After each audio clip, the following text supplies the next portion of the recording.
මහරෑ එකපාරටම කරන්ට් එක ගියා. හැමතැනම කට්ට කළුවරයි. මම ෆෝන් එකේ ටෝච් එක ඔන් කළා.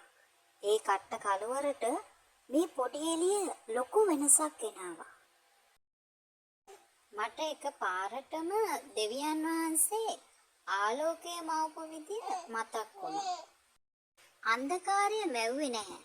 ඒක ආලෝකය නැති තත්වයක්. ආලෝකය ආවම ඉබේම අන්ධකාරය නැති වෙනවා. මේක නීති යේසුස් වහන්සේ වදහානට වෙන්නේ. යේසුස් වහන්සේ කියන ආලෝකය ආවම ජීවිතේ හැම අන්ධකාරයක්ම නැති වෙනවා. ඔහොම කල්පනා කර කර ඉන්නකොට කරන්ට් ආවා. ආලෝකය ආවම අන්ධකාරය යනවනේ.